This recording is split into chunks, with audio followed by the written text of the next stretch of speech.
Well, good afternoon. Dr. Kremens here. As you notice, I don't think I've used this before in any of our videos, but yes, I do have a whiteboard here at home. I had to get this at the start of the pandemic because, again, I was so accustomed to being in the classroom and having a whiteboard behind me or a chalkboard because I go back that far to when we still had chalkboards in the classroom to put notes up. And so I'm still doing that even here at home. So you'll see here that I've written down some points on the outline for paper number 3, which we're going to talk about a little bit in this video. So we'll go through this in a second.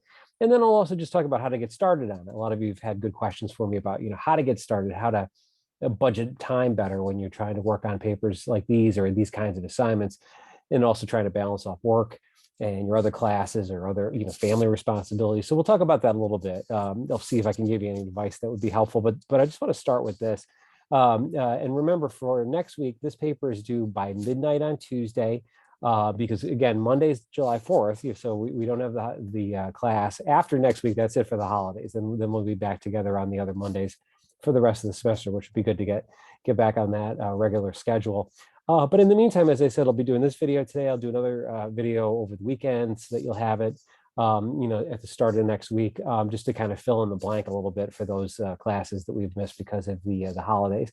So this is a bit of a review for those of you that remember on Monday night, we went through this structure for paper number 3 in class. So I just want to mention it one more time for a couple of reasons, partly because, again, it's the same structure that we used in paper number 2. It's the same thing. It's a basic formula, a very basic kind of essay outline that will help you in other classes, generally speaking, because it's a very straightforward kind of an outline that you can use in a lot of different types of classes, not just in English, especially when you're being asked to use other sources, outside sources, and you're being asked to quote from them. So I think this structure will serve you in good stead in those other classes as well. So just to kind of remind you of what that is, first thing you can do is to go back to that second paper and just look to see what I mentioned. So for example, if I did mention that you had any structural issues, or if I mentioned to add some more detail to certain parts of the paper, take a look at that as you're working and starting paper 3, because that'll be helpful. And that's what these papers are designed for. Again, as one is finished, you start working on the next one and you can see what you can improve upon, what you can expand on. So definitely think about that, because 2 and 3 have the same structure. And as I mentioned in class on Monday night, to be honest, papers 4 and 5 that we're going to be doing in July here are going to have the same structure. We have a couple of revision assignments, which I've been referring to, which I count more as like the midterm and the final of existing papers. But for the 2 new papers that we'll do in July, they're going to have the same structure as this. So just the more you kind of get used to this, my goal with giving you this kind of an outline is to give you a strong enough foundation so that then you can get into your ideas and your analysis, and you don't have to worry so much about what structure I might be looking for, and hopefully it helps you organize. So definitely take a look at that. And as I said, the second reason I wanted to repeat this was that we're going to use the same structure for the next couple of papers after this one. So just as a reminder, in the introduction, as I say here, and it sounds simple, but sometimes this is a lot harder than it may sound. Just tell me, what it is that you're writing about in the paper. So in the case of this assignment, the way to answer that question depends on which of the 3 prompts you select. But on a basic level, there's basically 2 things that you're going to need in these introductions. First thing is that you do want to identify what song you're writing about, if you're doing topic number 1, what scent you're talking about, if it's topic 2, or what memory you're writing about, if it's topic number 3. So that should be introduced in the first paragraph. What, as a reader, am I going to read about later on? If you're doing topic number 1 and you're writing about a song, what's the name of the song? Who's the performer? You could very briefly mention, because it's only the introduction, why that song is meaningful to you, very, very briefly. And again, I've mentioned this word a few times over the last couple of weeks with these essays. That intro not only has to establish the main idea, which is typically how we're taught, and that's accurate, but the opening paragraph also has to give a bit of a preview of what's coming up next in terms of what the reader should expect. So that's one of the elements you want to make sure you have in your intro for this paper. And then you also want to mention which of the writers you're responding to. So very similar to the last paper where you would have mentioned Susan Sontag or one of the other writers in the introduction, and then also briefly mention what kind of photograph you were writing about, especially if you're doing one of those first couple of topics. And so for this one, same thing. You'll tell me, again, which song you're writing about, what scent, what memory, depending on the topic. And then you'll also focus on which of those writers you're responding to, whether that's Glennie for topic number 1, Sinead O'Connor for topic number 2, or Alyssa Harad for that third topic. So that leads us into the middle of the paper. And this is where, I think I've mentioned this not just in class, but in a couple of the last videos that I did. The first part of an essay like this, one that's requiring you to respond to another writer and to sort of think about their ideas before you start discussing and analyzing your own points. So in the second and third paragraph, that's where I'd like you to include those 2 required direct quotations. Now, again, it depends on which one you're working on. If it's topic number 1, it's Glennie that you're responsible for. And, in class on Monday night, I even showed you, we looked at a few paragraphs to see what quotations would be most useful. So that's one thing that you want to include in the second and third paper, the quotations. What is Glennie's philosophy and ideas on music? What are Sinead O'Connor's ideas or what did she write about regarding her memory of those places that she knew as a kid, and why was that moment with the piano, her grandmother's piano, so inspiring? And I think that's topic number 3. I think I misspoke a couple of minutes ago and said that was topic number 2, but you'll see when you read the directions. I think Alyssa Harad is topic number 2, where you have you're invited to write about a favorite scent. It could be a perfume, cologne, a favorite place, favorite.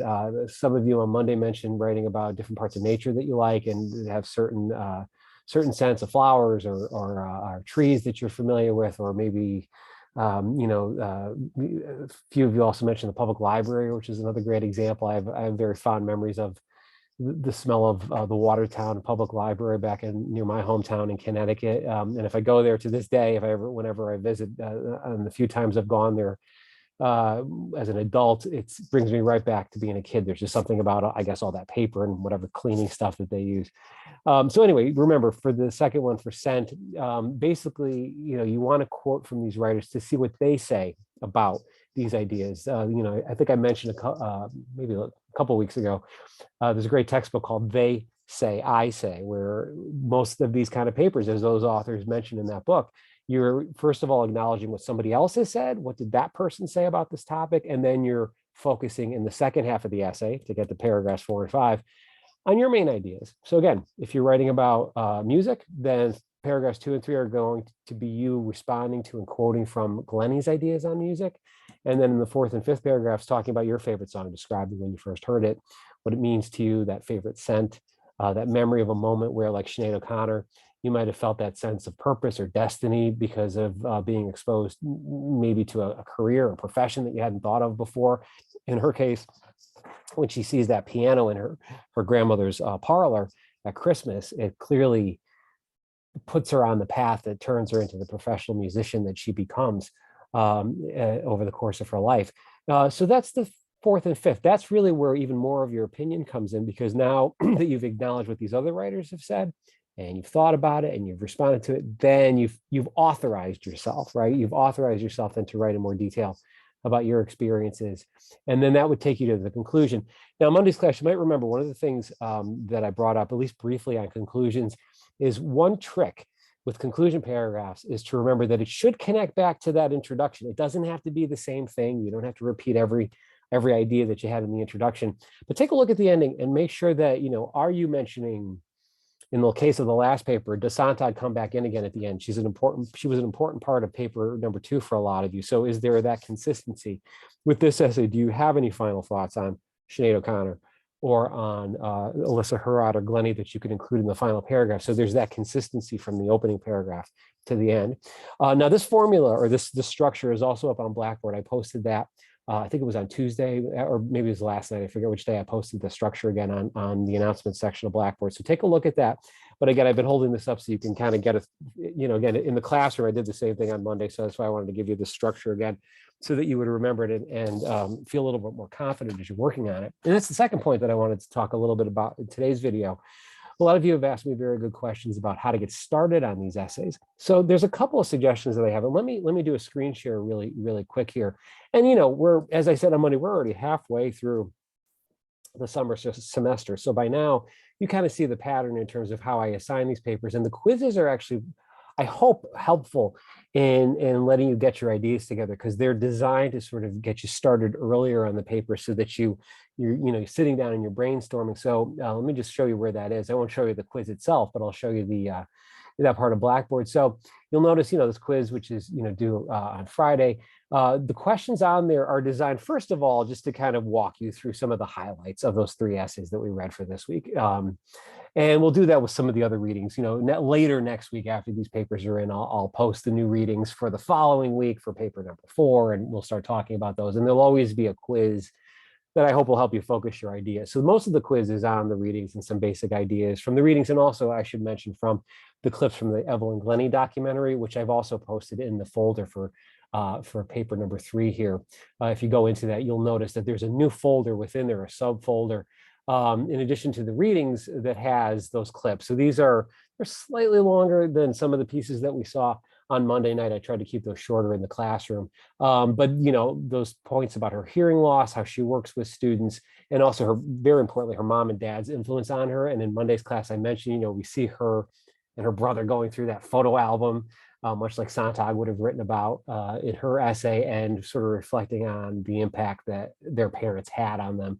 So if you need to review any of those questions that are specifically on the documentary, those are the clips that we watched on Monday. As I said, they're not quite as edited down as what I showed you in class, because that's what's available on YouTube. But I hope you enjoy those. If you didn't get a chance to see them, or if you want to watch those again, they're there for you. But anyway, I mentioned that because these directions, or the questions on the quiz, especially the last one, are designed to really get you thinking. Once again, the last question on this quiz just asks you, which of the topics are you going to work on? Why did you select it? What's your focus going to be? What song, what scent, or what memory are you going to focus on in this paper? So what I always recommend, and I say this as someone who, as a writer, does this myself in my own work, break these things down as best you can. And again, there's no magic way to do this if you've got so many other responsibilities and work and other classes and all things happening at once when you're trying to write these papers. But one of the best ways to try to start them, to alleviate the anxiety that can come with writing these kinds of papers, or finishing them in some cases, if you start off and then you get sort of concerned that your ideas are not flowing in the direction you want them to, I always recommend working in smaller pieces. Try not to write it all in one pass. Try to write maybe a page a day, or a paragraph, a couple of paragraphs, put it away, come back to it. That's where an outline can come in handy. So if you actually write down an outline based on that structure that we just talked about on the whiteboard, that's a way to have all your ideas in place so you don't forget any of them.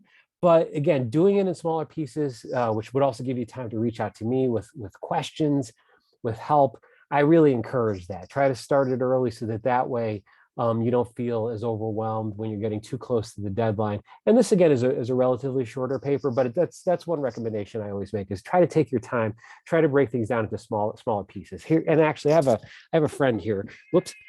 Oh, you know who's here now. I didn't think she was going to join us, but as usual, when I tape these things in the afternoon, this kitty wants to come in and bug me. But she's here to encourage you as well. This kitty is 18 years old, so there's no way she's made it this far into her journey without taking things slow. And she's originally from Louisiana and grew up in very, very extreme heat when she was a kitten there before we adopted her. So I guess that's where she learned to just work kind of slowly and deliberately.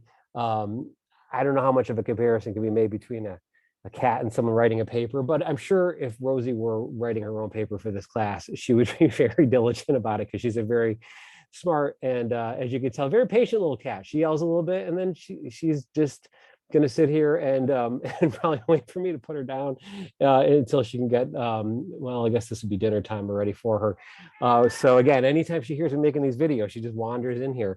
So let me get back to my train of thought as Rosie stares at me from my office floor here.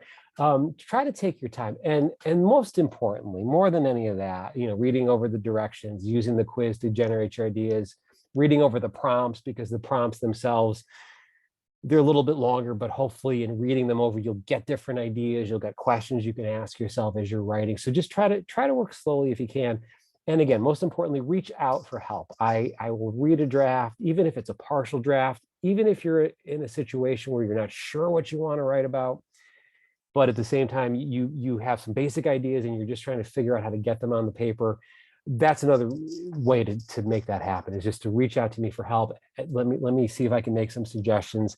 And that can also be very useful, especially, as I said, and I think I've said this in class, and if I hadn't, I'm going to have to repeat this the next time we're all together.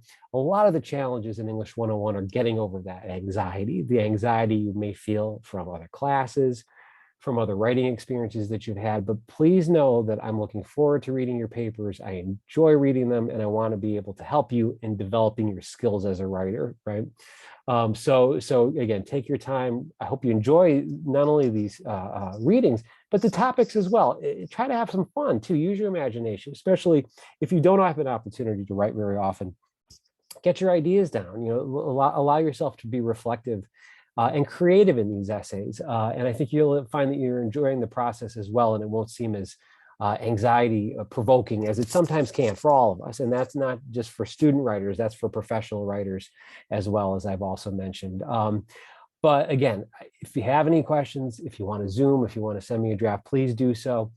In the next video, I'll make some other additional just suggestions on these papers. And I'm probably in the next one, I'll also start talking about how this paper then will connect in with the next one that we're going to do. And I mentioned in Monday's class that next up for readings, and this will be later next week. Your main assignment now is just to be working on these papers. There's no new readings, nothing like that. But later next week, I'll be posting some new readings, which we're going to be using from a couple of Chicago writers, who also in their work sort of talk about some of these issues of trying to find your purpose, your sense of self, that sense of confidence. And so, next week, we're in the next video, I'll talk a little bit of how we're going to go from these readings and these paper topics into the next one that we're going to start working on as we get here into July. So in the meantime, as I said, first of all, I hope you have a nice holiday weekend in case I don't put up a new video before it starts, although I'd like to put at least one up over the weekend before next week starts. Although you don't have to watch it, obviously, while you're having any holiday celebrations over the weekend or on Monday. But I'll have a new one up for you. But if I don't talk to you before that, even virtually, please have a nice, safe holiday. I hope you get some time to spend with friends and family. And in the meantime, please reach out. I'll meet you over Zoom. I'm happy to read a draft. I also look forward to reading over your quizzes. So I'll send those back too. You'll have those back by early next week with any comments.